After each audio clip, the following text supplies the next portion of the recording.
be here. I love you all. So let's get started. Guys, congratulations on Ordinary Love. Thank you. It's an amazing film. It's a very raw film. Were you inspired by this? Was it when Owen wrote the screenplay? Yes. Sure. Yep. So Owen McCafferty's a brilliant playwright. I'm sure a lot of people will know his work. We'd been talking to him about working on his first screenplay for a while. Ideas were sort of swirling around. David Holmes and Glenn and I have a production company together, and so David is a very old friend of Owen's, and he knew about this journey that Owen and his wife had been on together when she was diagnosed with breast cancer. So David, having had sort of a similar an experience of loss, his sister died of cancer, recently as well, and so he sort of started talking to Owen about perhaps making this the subject of a screenplay, and I think Owen found that a challenging idea at first. It's a tough place to go back to for Owen and his wife, but I think they felt that I think ultimately what we're telling is a very positive story, and that connecting with that material in an honest, unsentimental but positive way might be something that was a good thing to put out there. Yes, I think I think he said to his wife, and she thought that some good may come of it by sort of sharing the story.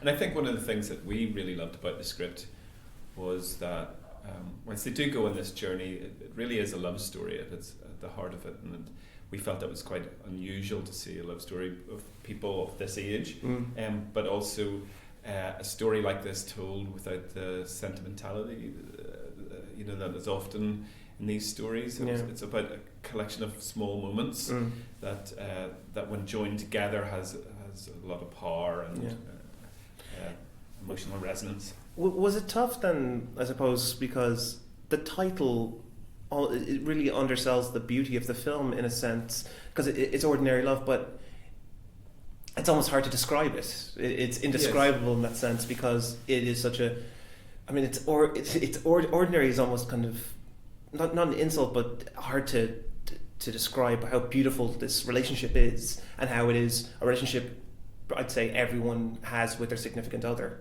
Yes.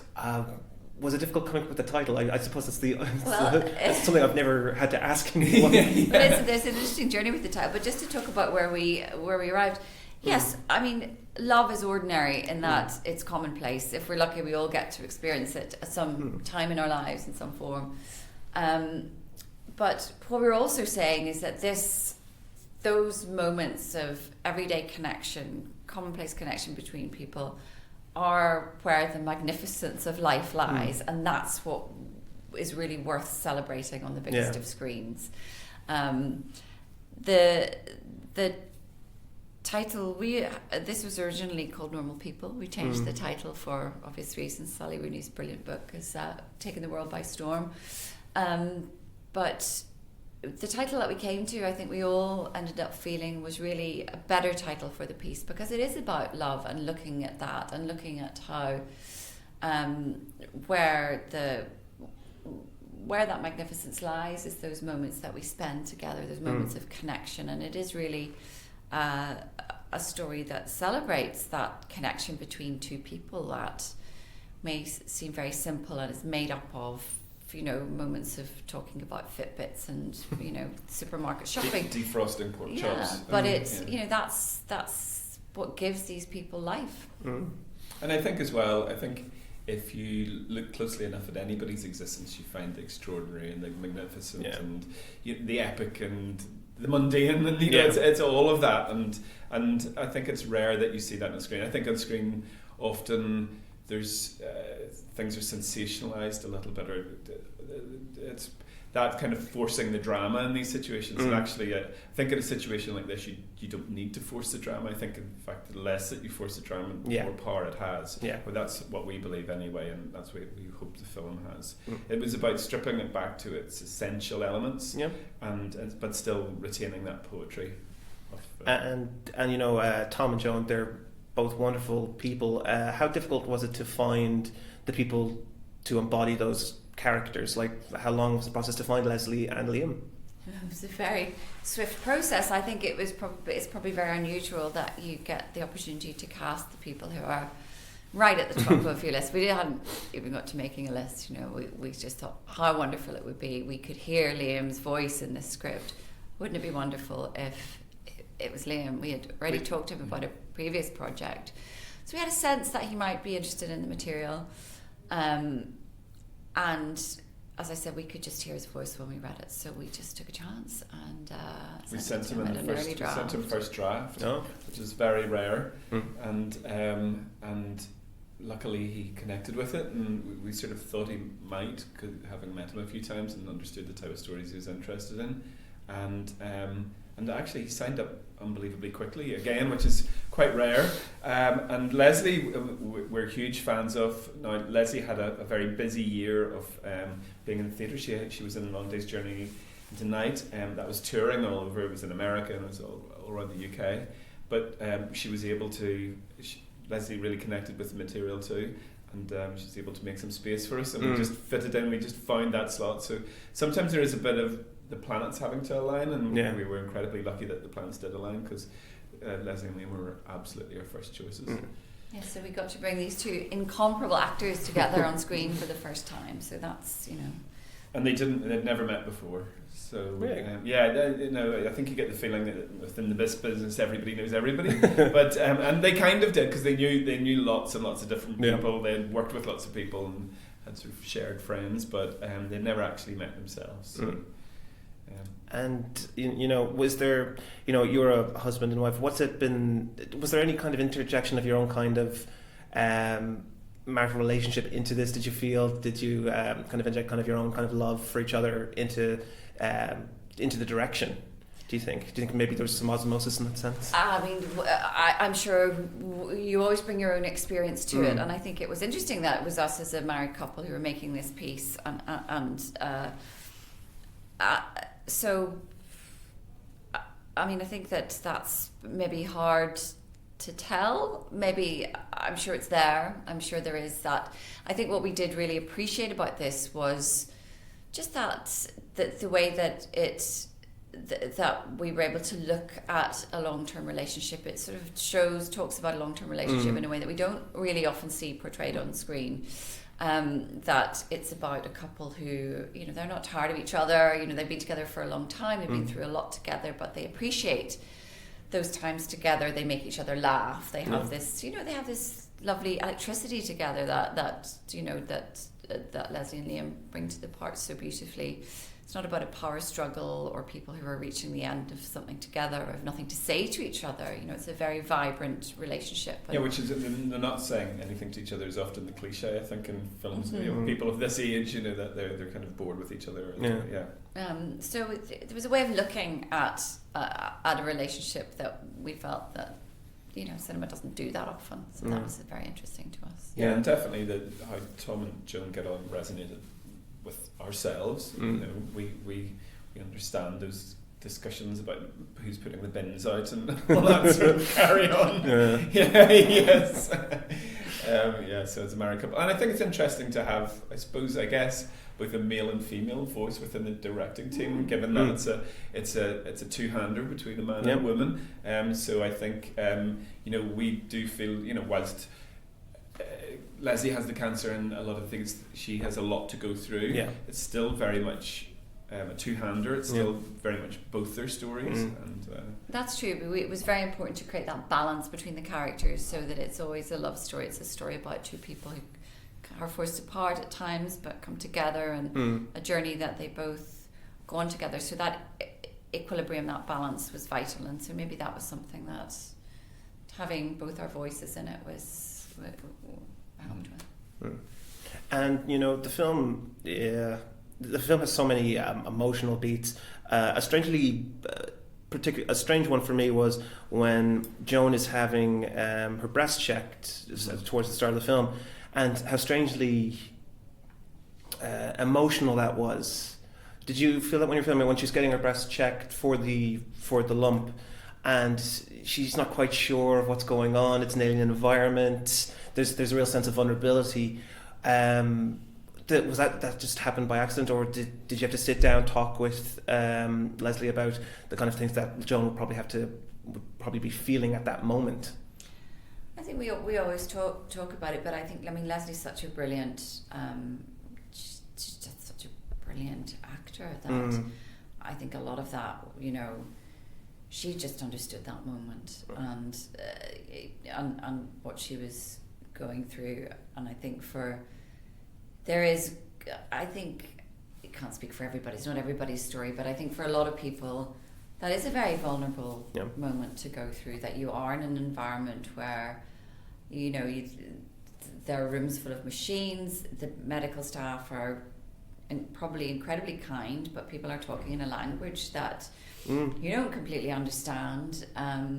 We had a lot of help from some incredibly generous medical professionals when we were filming those scenes, when we were working on the script, through art direction, but particularly filming those scenes where the practitioners who are taking Joan through those moments are, there's a real radiologist, there's a mammographer, there's there are chemo nurses. So yeah, these are people who do this every day and talk through this every day to new people. So for Leslie, I think that experience, she could, I suppose, as an actor, relax in the knowledge that she was being brought through it just as any other patient would be brought through it. So it was as close as possible to that experience. And being such an accomplished actress, putting herself in the head of that patient at that time was something that she just did brilliantly. Yeah, I guess as directors, what we can do is to create the environment where Leslie can feel that in as authentic a way as possible, and that was about those medical professionals. And so of course we do everything we can, and we talk about the journey, and do everything we can to just help her do the work that she's so eminently capable of doing. Yeah, very much so. And you were talking about someone is stripped of kind of like their power and that, and with Liam's character Tom, he's very powerless in this scenario. Like there's a definite sense of back and forth with them and how he kind of pushes her to do things, but in this scenario he can't do that without hurting her in the same process. How did you help Liam kind of I suppose perform that kind of role in this film, because he performs it, like I would say, masterfully as a husband in this character? I would agree, and it's about I think for Liam, he just is tapping into that sense of being someone who wants to do something, wants to help, wants so much to help and be and to do something for this person that he loves so much. And the hardest thing, as you say, can be knowing that there really isn't an awful lot that you can do, and that his character wants to go through it all with Joan, but ultimately what's happening is happening in Joan's body and it's not happening in his, and so they approach it very differently from those perspectives, and the frustration that someone would feel in wanting to have more power in that situation. And I think what he brings across so beautifully is that underlying fear of that separation, and things they've been through together, and how it's going to feel to be adrift potentially in the world, and he is a masterful actor, absolutely, and that he can convey all of that in such a restrained way but with such power is just testament to his brilliance, I think. And there's a wonderful world built around them, and I would assume that Owen was the one who crafted it. Their family history, in particular their daughter. What was it like trying to build up the legitimacy of that? Because in some films that can just feel very kind of, I suppose, tacked on and cliched about the daughter's past and that. What was it like building that so that because to me it felt incredibly organic, and it was just a testament again to the direction you guys went with and the writing. What was it like building that world for these completely original characters? Well, I mean, I think when you build a world, there are sort of concrete elements that you're working with. So, for example, the choice of the house. Well, the that house Tom was and Joe the house was for live us in. was a very key element in the film. And you're always, I mean, in a way, I mean, we don't have the budgets to build huge movie sets. We didn't build that. Wasn't a set. That was an actual house. That was then wonderfully dressed and decorated by our art department. But I mean, in all honesty, I think if I could have designed, or if we could have designed a house for them to be in, that would have been it. I mean, there were elements within that world. You know, it's a house that's slightly out of time. It felt like there was a point where they stopped decorating it. It is a house Maybe 2 decades old. Yeah, that's what it felt to me. Totally. It's a house that doesn't feel. Hopefully, it doesn't feel cold. There's a lot of warm elements within it. There's a lot of natural materials, a lot of wood, a lot of stone, all that sort of stuff. It's a house that feels like there has been love in it for sure. It's got lots of elements, books, and little gifts that they've obviously bought each other over the years. But also, it's a house that maybe feels slightly too big for the two of them, and you know that there is a slight emptiness or a slight absence of Debbie not being there. So it's I guess it's small decisions like that sort of that's the language of you know, using the image to try and tell the story. So yes, crafting those worlds, and also then, you know, if you think about that house and then where you're going to go, because Joan's going to spend a reasonable amount of time in hospital environments, which tend to be quite stripped back. Certainly, hospitals where we are have a lot of blue in them, lots of blue curtains, so it's a much colder environment. Yeah, you felt that. And yes, so it's a juxtaposition of those two worlds. And finally, I suppose you've been travelling the festival circuit. What's it been like seeing it with audiences, seeing it finished, seeing your baby out there? What's it been like? It's been extraordinary, actually. The first time that we saw it with an audience, which is, I think, quite unusual with Good Vibes. We had screened it for audiences before it emerged.